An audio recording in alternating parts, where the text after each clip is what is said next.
이 저녁에도 하나님께서 함께 계신 줄이라 믿습니다.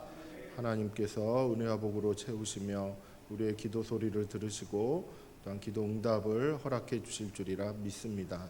이 믿음으로 이 시간 하나님 앞으로 나아가는 저와 여러분 되기를 소원합니다. 하나님이 계시지요. 인간이 있습니다. 하나님과 인간이 함께 있을 수 있다. 있습니까? 하나님과 인간이 함께 있을 수 있다. 라는 것 자체가 우리에게는 너무나도 익숙한 일일 수도 있습니다. 왜냐하면 우리는 그리스도 안에 있기 때문에 그렇죠. 그리스도 안에 있는 사람에게는 하나님과 인간이 함께 있는 것이 가능해집니다. 그런데 그리스도 안에 있지 아니하면 하나님과 인간은 함께 있을 수가 없지요. 함께 있지 못합니다. 왜냐하면 하나님과 인간은 다르기 때문에 그렇습니다. 서로는 아니죠. 사람은 하나님을 알 수가 없습니다. 하나님이 계신지도 모르고, 그리고 하나님이 어떤 말을 하는지도 모르고, 하나님이 어떤 감정을 가지고 계시는지, 그리고 어떻게 역사를 하고 계시는지 사람은 결단코 알 수가 없습니다. 그만큼 하나님과 사람은 다릅니다. 그 다름에 대해서 우리가 한번 묵상을 해볼 필요는 있겠다 생각이 듭니다. 왜냐하면 우리는 너무나도 익숙하기 때문에 그렇습니다. 하나님을 너무 편안하게 생각하고 있는 측면도 없지 않아 있습니다. 하나님에 대해서 우리가 하나님이 어떠한 분이신가 여기에 대해 깊이 묵상을 해나가면 해나갈수록 한 가지 깨닫게 되는 것은 잘 알 수 없는 분이다. 잘 모르는 분이다. 내가 하나님을 어떻게 알 수 있겠는가? 한번 잘 생각해 보십시오. 하나님에 대해서 나는 무엇을 알 수 있습니까?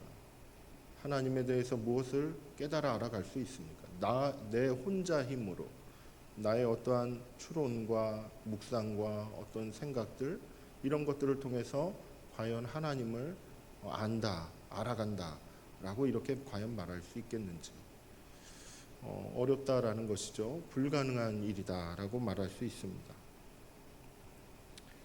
성경에서는 많은 사람들이 등장합니다. 그 사람들이 하나님에 대해서 이렇다 저렇다 말들을 많이 하죠.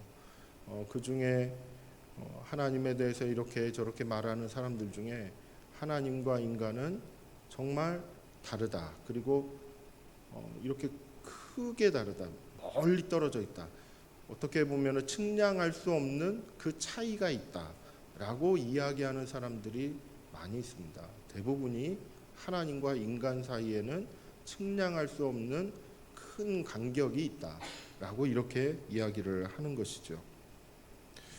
성경 말씀을 한번 보겠습니다. 이사야서 40장 13절에서 15절 이사야서 40장 13절에서 15절까지 말씀을 우리 같이 한번 읽어보겠습니다. 시작. 누가 여호와의 영을 지도하였으며 그의 모사가 되어 그를 가르쳤으랴.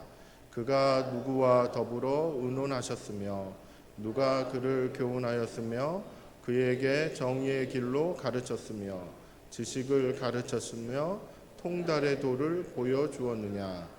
보라, 그에게는 열방이 통의 한 방울 물과 가까워 저울의 작은 티끌 같으며 섬들은 떠오르는 먼지 같으리니. 아멘. 여기에서 14절에 나오는 15절에 나오는 그는 바로 여호와의 영, 하나님을 가리킵니다. 그러니까 하나님이 어떠한 존재인지 어떠한 분이신지를 이렇게 알려주고 있다는 거죠. 특별히 15절 말씀을 보면은 그에게는, 즉 하나님에게는 열방이, 즉 모든 나라가, 세계의 모든 나라가 통의 한 방울의 물과 같고, 이거는 너무 작다라는 것이죠. 너무 작은 존재라는 거예요. 그 나라라는 것 자체가 너무나도 작다라는 것이죠. 저울의 한 티끌과 같으며 라고 했어요. 하나님이 얼마나 크신지를 지금 이야기하는 것입니다. 섬들은 떠오르는 먼지 같으니 이렇게 이야기하고 있습니다. 티끌과 같고 먼지와 같고 한 방울의 물과 같은 것이 이 온 세상이라는 것입니다. 하나님과 이 온 세상, 그 세상 안에 있는 한 사람 한 사람, 어떻게 보면 내 자신, 한 인간, 한 명 한 명 그 차이를 생각한다고 하면은 너무나도 측량할 수도 없는 그와 같은 차이가 있다라는 것이죠. 14절도 보시면은 그가 누구와 더불어 의논하셨으며 누가 그를 교훈하였으며, 그러니까 하나님을 교훈할 수 있는 사람이 과연 있겠느냐라는 것이죠. 그리고 하나님께 정의의 길을 가르쳐 줄 수 있는 사람이 있겠느냐라는 거예요. 그러니까 내가 생각하는 정의가 하나님의 정의다라고 이렇게 말할 수 있겠느냐. 하나님께서는 성경에서 정의가 이런 것이다 라고 알려주신 바가 있죠. 근데 그거와는 별개로 내가 생각하는 정의는 이런 것입니다. 내가 생각하는 것은 이런 것입니다. 옳은 것은 이것입니다 라고 이렇게 내가 정리를 해서 하나님께 과연 내가 말할 수 있겠느냐라는 것입니다. 말할 수 있을까요? 없다라는 것이죠. 지식을 가르쳤으며 통달의 도를 보여주었느냐.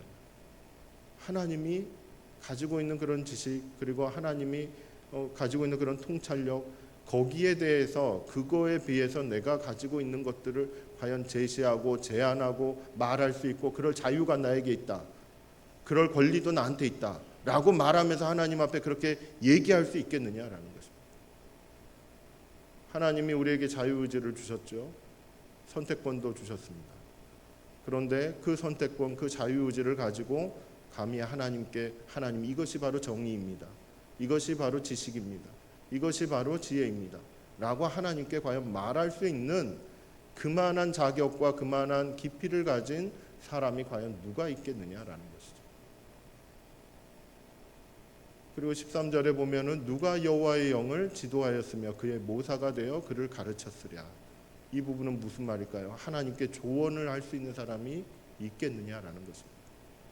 세상에 아무리 많은 학문을 다 통달하고 지식이 많고 지혜도 충분해서 사람들이 보기에는 야, 저 사람 정말 대단하다, 온 세상을 이렇게 지도할 만한, 이끌어갈 만한 능력 있는 한 사람이다 라고 칭송할 만할지라도 그 사람이 가지고 있는 어떤 계획과 어떤 지략과 이런 부분들로 하나님을 이렇게 이끌고 또 조언을 하고 그렇게 할 수가 있겠느냐라는 거죠. 그럴 수 없지 않겠습니까? 이 이사야가 하는 이 표현을 보면은 하나님과 인간은 그만큼 차이가 있다라는 거예요. 질적인 차이가 있다라는 것이죠. 도저히 근접할 수 없는 그와 같은 차이가 있다라고 이렇게 이야기하는 것입니다. 근데 하나님과 사람 간에 가지고 있는 이 차이는 단순히 잘했습니다, 못했습니다 라는 그런 어떤 윤리적인, 어떤 도덕적인 그와 같은 차이가 아니라 본질적으로 아주 질적으로 차이가 있는 그와 같은 존재의 차이다라고 이렇게 이야기를 합니다. 즉 비교 대상이 될 수가 없는 그와 같은 차이인 것이죠. 사람이 타락을 했습니다. 그렇죠? 사람은 타락한 존재이지요. 하나님의 말씀과 하나님의 법도를 어긴 바가 있어서 그래서 죄악 가운데 태어나고 죄 중에서 영향을 받고 그렇게 살아가는 그 같은 사람입니다. 그래서 사람은 죄악 가운데 있기 때문에 타락한, 하지만 하나님은 죄악 가운데 있지 않기 때문에 거룩한, 이웃처럼 죄를 짓느냐 안 짓느냐의 그와 같은 차이를 말하지 않습니다. 하나님과 인간의 차이는 죄가 있느냐 없느냐의 차이가 아닌 것입니다. 그냥 하나님과 인간의 차이인 것입니다. 하나님이라는 그와 같은 존재와 사람이라는 존재의 차이인 것이지 그 죄를 지었고 안 지었고의 차이가 아니라는 거죠. 죄를 지었느냐 안 지었느냐는 사람들 사이에서 논할 수밖에 없는 그와 같은 차이인 것이죠. 하나님께는 죄가 없으시기 때문에 아예 죄라는 것을 거론할 수도 없는 그와 같은 존재라는 것입니다. 그래서 아예 질적으로 완벽한 온전한 그와 같은 차이가 있다라는 것. 그래서 인간은 하나님에 비해서 너무나도 작고 작은 위치에 있는, 저 티끌과도 같은 위치에 있는 그와 같은 존재인 것이고, 하나님은 매우 크고 위대하신 그와 같은 분이시다 라는 것을 인정하고 그거에 맞추어서 이렇게 우리의 태도와 생각들을 가져가는 것, 이것이 올바른 태도라는 것을 알려주는 것이죠. 그런데요, 여러분 잘 한번 생각해 보십시오. 오늘날 우리가 신앙생활을 해나가는데 하나님을 그렇게 크게 생각하고 있는지, 하나님을 그렇게 위대하게 생각하고 있는지, 정말 위대하고 크시고 질적으로 차이가 있고 그분 앞에는 내가 도저히 설 수 없는 존재고 어떤 말 한마디도 제대로 꺼낼 수 없는 그와 같은 작고 작은 나라는 존재라는 걸 내가 인정하고 살아가고 있는지, 만약에 이걸 인정한다면 우리는 기도도 할 수 없는 존재인 것입니다. 어떻게 하나님께 기도를 할 수 있겠습니까? 어떻게 말을 할 수가 있고 의견을 전달할 수 있고 우리의 소원을 하나님께 아뢰 수 있습니까? 그냥 하나님이 하시자고 하시는 대로, 그냥 주시는 대로 그냥 받아만 살아갈 수밖에 없는 그와 같은 존재인 것이죠. 그런데 감히 하나님 앞에 기도할 수 있는, 감히 하나님께 무엇인가를 구하고 때로는 때도 써보고 화도 좀 한번 내보고 원망도 좀 해보고 그와 같은 존재로 우리가 지금 있다라는 것이죠. 근데 여기에 너무 심취해 있다 보면 하나님이 정말 크시고 위대하시고 죄가 없으시고 우리와는 질적으로 다른 그와 같은 존재라는 것을 잊고 살 때가 있다는 거죠. 우리는 하나님에 대해서 깊이 이렇게 묵상해 갈 때 하나님이 어떠한 분이신지를 잊지 말아야 하는 것이죠. 사무엘상 2장 25절 말씀 한번 보겠습니다. 우리 한번 같이 읽어보겠습니다. 시작. 사람이 사람에게 범죄하면 하나님이 심판하시려니와 만일 하나님 여호와께 범죄하면 누가 그를 위하여 간구하겠느냐 하되 그들이 자기 아버지의 말을 듣지 아니하였으니 이는 여호와께서 그들을 죽이기로 뜻하셨음이더라. 아멘. 여러분, 엘리의 그 두 아들들이 지금 행했던 그와 같은 내용을 여러분 아마 기억하실 것입니다. 성전에 이렇게 예배를 드리러 오고 제사를 드리러 온 사람들을 에게서 이제 빼앗는 것도 있고 겁탈하기도 하고 같이 이렇게 일했던 그런 사람들을 겁탈하기도 하고 아주 못된 짓을 했다는 것이죠. 근데 그거에 대해서 엘리 제사장이 그 두 아들에게 이렇게 말을 하는 그 장면입니다. 사람이 사람에게 범죄하면 하나님이 심판하시려니. 그러니까 사람과 사람 사이에서 이렇게 일어나는 그 죄 짓는 일, 죄라는 그와 같은 일들, 이것은 어떻게 보면 하나님께서 이렇게 심판하시고 때로는 용서도 해주시고 할 수 있는 그와 같은 부분이라는 것이에요. 그런데 사람이 하나님께 죄를 지으면, 하나님을 향해서, 사람 간의 관계가 아니라 하나님을 향해서 죄를 짓게 되면은 그것은 누가 용서를 해줄 수가 있고 누가 이것을 관계를 편안하게 만들어갈 수 있겠느냐라는 것이죠. 그러니까 하나님께 대해서는 죄를 짓지 마라, 이렇게 권면을 하는 것이죠. 하지만은 그 두 아들이 자기 아버지의 말을 듣지 않았다라고 얘기합니다. 왜냐하면 여호와께서 그들을 죽이기로 뜻하셨기 때문에 그 회개하는 마음, 그 같은 마음을 허락하지 않으셨던 것이죠. 그래서 완고한 그 마음 그대로 놔두시면서 결국은 하나님의 심판을 받게 하신 것입니다. 여기에서 이야기하는 것은 무엇을 말합니까? 사람 사이에서 일어나는 그런 범죄의 사건들, 이것은 어떻게든 무마가 될 수 있거나 처리가 될 수 있는 여지가 있다라는 것이에요. 하지만 하나님께 대해서는 이것은 비교 대상이 없다는 거예요. 하나님께 대해서는 죄를 지어서는 절대 안 된다는 것이죠. 그만큼 하나님은 비교 불가의 대상인 것입니다. 사람 간의 관계에서 일어나는 일을 하나님과의 관계에서 적용을 할 수가 없는 것이에요. 그만큼 하나님은 거룩하신 하나님이신 것이죠. 그래서 우리는 하나님과 인간 사이에 있어서 그 간격 그리고 그 관계를 이해를 할 때 사람과 사람 사이에 있는 그 어떤 관계를 가지고 하나님과의 관계를 이해해서는 안 되는 거죠. 물론 비유의 일들이 있습니다. 그리고 유사한 일들도 있긴 있죠. 하지만 그 자체는 질적으로 차이가 있는 일들이라는 것, 이것을 꼭 기억하셨으면 합니다. 그래서 하나님에 대해서 묵상을 꾸준하게 하셨으면 좋겠어요. 하나님에 대해서 깊이 있는 묵상의 시간들을 꼭 가지셨으면 좋겠습니다. 하나님에 대해서 깊이 묵상하면 묵상할수록 그곳에서부터 우리에게 힘이 나오기 시작합니다. 우리가 살아갈, 그리고 우리의 삶의 태도들, 무엇이 옳은지 무엇이 그른지에 대한 근거를 하나님에게서 찾아갈 수가 있게 되는 것입니다. 그래서 우리는 하나님에 대해 깊이 묵상할 필요가 있습니다. 그렇게 묵상을 하다 보면은 하나님은 정말 우리가 범접할 수 없는, 우리가 알 수도 없는, 그리고 우리가 가까이 갈 수도 없는 그와 같은 분이시다라는 것을 깨닫게 되는 것이죠. 이 깨달음이 꼭 있으시기를 바랍니다.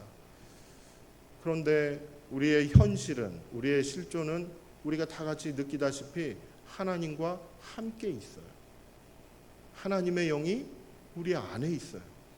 이거는 도저히 불가능한 일임에도 불구하고 우리와 함께 하시는 하나님을 우리는 경험하고 있습니다. 이것이 어떻게 가능해지느냐라는, 이게 은혜라는 것이죠. 질적으로 전혀 다른 큰 차이가 있는 그 하나님, 그 하나님이 나와 함께 하신다는 것. 이 세상과, 그리고 이 세상을 운영하시면서 그 사이에 곳곳을 이렇게 하나님의 영으로 다스리시면서 이끌고 가신다는 것. 이것이 은혜라는 것입니다. 은혜. 이것이 우리에게 희망이 된다는 것입니다. 그런데 이것이 어떻게 가능해지는가? 이것이 가능해지는 부분에 있어서 하나님이 정하신 것이 하나 있습니다. 우리가 하나님과 하나가 되고, 하나님과 함께 있게 되고, 함께 살아가게 되고, 하나님께로부터 어떤 은혜를 받게 되고, 어떤 영향을 받게 되고, 우리도 하나님께 기도를 드리게 되고, 그리고 하나님께 찬양을 드리게 되고 하는 이 모든 이와 같은 삶이 가능해지는 그 조건이 있다는 거예요. 조건. 그 조건이 무엇이냐면 바로 하나님께서 가까이 와 주셨기 때문에 그런 거죠. 하나님께서 가까이 와 주셨기 때문에, 내가 하나님께로 가까이 간 것이 아니라 하나님께서 우리에게, 나에게 가까이 와 주셨기 때문에 그와 같은 관계가 가능해졌다라는 것을 이야기하는 것이죠. 여러분, 우리가 한번 생각을 해볼 때 하나님께서 이렇게 가까이 와 주셨다라는 것, 그 부분을 하나님이 선택하신 거예요. 근데 이 선택하시고 하나님이 작정하신 이 부분은 우리가 뭐 필요해서 이렇게 작정하신 게 아닙니다. 이 말은 무슨 말이냐면은 사람이 무엇인가를 이렇게 열심히 하고 하나님을 위해서 뭔가를 계획을 하고 섬기고 충성을 다하고 하면은 하나님이 좀 더 나아지는 하나님, 좀 더 온전해지는 하나님, 하나님이 뭔가 좀 이렇게 유익을 받을 수 있는, 하나님이 좀 더 좋아지는 이와 같은 차원이 아니라는 거예요. 왜냐하면 우리가 아무리 열심히 하고 뭔가를 이렇게 잘 하려고 노력을 해도 하나님 그 자체로 계시는 거예요. 반면에 우리가 아무것도 안 하고 우리가 아무것도 이렇게 이 세상에 정말 무의 상태로 아무것도 없다 할지라도 그래도 하나님은 하나님 그 자체로 계시는 것입니다. 이것을 우리는 잊어서는 안 됩니다. 내 자신이 꼭 하나님께 필요해서 하나님이 나를 부르셨다? 아닌 거예요.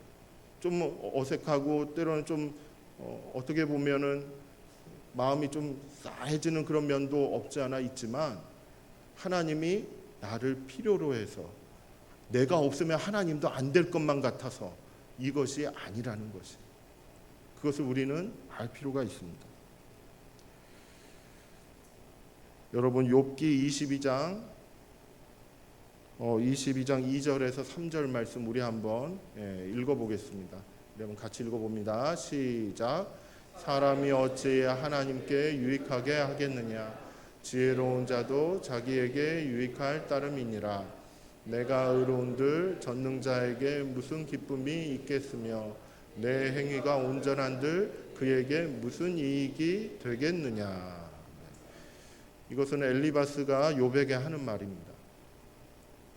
이와 같은 이야기를 했을 때 그때 당시뿐만 아니라 오늘날도 마찬가지로 하나님과 사람과의 관계에 있어서 우리가 이해를 해야 될 필요가 뭐냐면은, 사람이 하나님을 이롭게 하고 유익하게 하고 높이고 하는 그 뭐랄까요, 사람의 어떤 노력에 따라서 하나님이 좀 더 나아지는 이런 차원이 아니라는 것이죠. 어떻게 보면은 내가 하는 것이 그러면 아무런 소용도 없는 것이냐 이렇게 생각할지도 모르겠습니다. 꼭 그런 것만은 아니에요. 왜냐하면 하나님께서 만드신 모든 피조물들에게 있어서 마땅히 해야 될 부분은, 이거는 그냥 마땅히 해야 되는 부분인 것입니다. 마땅히 해야 될 부분은 하나님, 창조주 되시는 하나님을 섬기는 것입니다. 하나님을 예배하는 것입니다.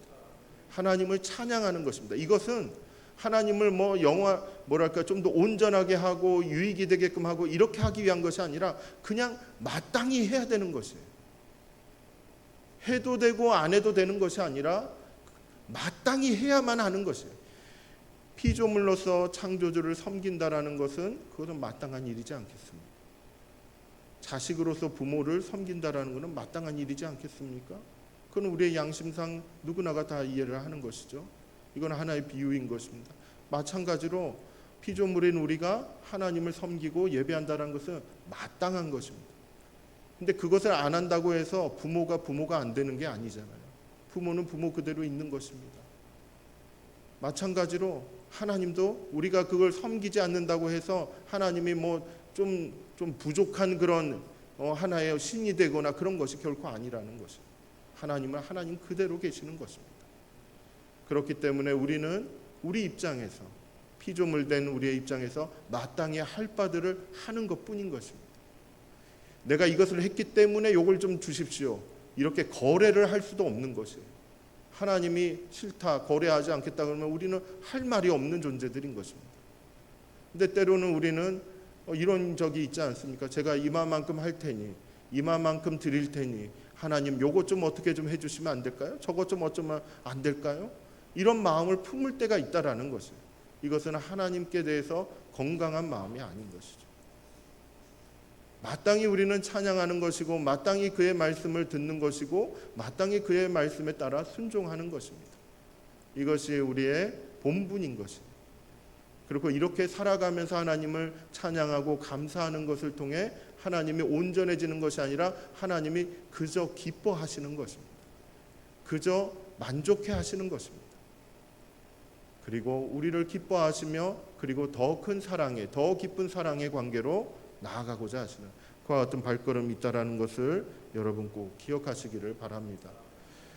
여러분 아까 말씀드렸다시피 하나님과 우리는 실제적으로는 같이 살아가는 그와 같은 공동체와도 같습니다. 하나 된 그와 같은 공동체이죠. 이것이 가능해진 것은 그리스도 안에 있기 때문에 그렇습니다. 그리스도 바깥에 있으면 하나님과 우리의 관계는 그렇게 질적으로 큰 차이만 남아있는, 그래서 범접할 수 없는, 그리고 심판의 대상이 될 수밖에 없는, 왜냐하면 우리는 마땅히 해야 될 바를 하지 못하는 그와 같은 존재이기 때문에 결국은 하나님께로부터 벌을 받을 수밖에 없는 그와 같은 피조물의 위치에 있는 것이죠. 하지만 그리스도 안으로 들어옴으로 말미암아 하나님의 영으로 하나님의 영과 함께 이렇게 살아갈 수 있는, 연합하여 살아갈 수 있는 은혜와 특권을 가진 존재가 된 것입니다. 그러니까 이것이 은혜인 것이죠. 우리가 기도할 수 있다는 것 자체가 은혜인 것입니다. 이것을 우리는 꼭 기억해야 되는 것이죠. 근데 이게 어떻게 해서 가능해졌느냐? 이게 어떻게 해서 가능해졌느냐? 우리가 노력을 해서 우리가 이렇게 잘해가지고 하나님이 시키신 일 이런 것들을 잘했기 때문에 그것에 대한 하나의 상으로 주어진 것이 아니라는 것입니다. 이렇게 가능하게 된 것은 무엇이냐면은 하나님께서 우리와 함께 이렇게 살아가겠노라, 그리고 함께 거닐겠노라 이렇게 작정하시고 그 작정하신 바들을 알려주셨기 때문에 그렇습니다. 그래서 그 작정하신 바대로 잘 따라가며 그리고 잘 순종해가면은 하나님의 그러한 약속이 이루어짐으로 말미암아 우리가 하나님과 함께 거닐 수 있는 그와 같은 특권이 주어진다는 거죠. 그래서 그 작정하신 바, 하나님이 작정하신 것을 가리켜서 무엇이라고 표현하냐면 언약이라고 표현하는 것입니다. 그러니까 하나님의 약속인 것이죠. 하나님이 사람과 피조물 된 우리와 같이 함께 하시고 그리고 우리로부터 찬양을 듣고 싶어 하시고 우리와 함께 이렇게 평화로운 삶을, 하나 되는 삶을 이렇게 살고자 원하시는 것, 그렇게 하기 위해서 사람과 약속을 하시는 것, 이것을 언약이라는 거예요. 그래서 그 언약 안에서 하나님과 하나가 됐습니다. 언약 바깥에 있으면은 하나님과 여전히 질적으로 동떨어진 그와 같은 존재로 살아갈 수밖에 없는 것이죠. 그렇기 때문에 하나님은 그 약속 안에서 우리를 만나시는 것입니다. 그 약속 안에서 우리를 붙드시는 것입니다. 그래서 우리도 그 약속 안에 있어야 되는 것이에요. 그 약속을 깨트리는 존재가 되고 어기는 존재가 되면은 어떻게 되겠습니까? 하나님과 하나가 될 수가 없는, 하나님과 떨어질 수밖에 없는, 다시 저 멀리 이렇게 떨어질 수밖에 없는 그런 존재가 되는 것이죠. 오늘 읽은 본문의 말씀 창세기 2장 15절에서 17절 말씀, 여기 보시면은 15절 말씀을 한번 보겠습니다. 15절 우리 한번 같이 읽어봅니다. 시작. 여호와 하나님이 그 사람을 이끌어 에덴 동산에 두어 그것을 경작하며 지키게 하시고. 아멘. 이 말씀을 보면은 하나님께서 그 사람을 직접 이끌고 에덴 동산으로 이동하시는 모습이 나옵니다. 함께 하시는 부분이죠. 함께 하시는 그 부분은 왜 이것이 가능해졌는가? 만들어 놓으시고 그리고 복을 주시면서 약속하신 게 있죠. 그 내용이 창세기 1장 28절에 있습니다. 하나님이 그들에게 복을 주시며 하나님이 그들에게 이르시되 생육하고 번성하여 땅에 충만하라, 땅을 정복하라, 바다의 물고기와 하늘의 새와 땅에 움직이는 모든 생물을 다스리라 라는 이와 같은 명령을 주세요. 그리고 이 명령을 이루시기 위해서 하나님께서는 직접 이 명령 안에서 이제 사람을 만나러 가시는 것입니다. 사람을 만드시고 그리고 만나서 에덴 동산에 이렇게 두시는 것이죠. 그리고 경작하게 하시고 지키게 하시고 관리를 하게끔 하신 거예요.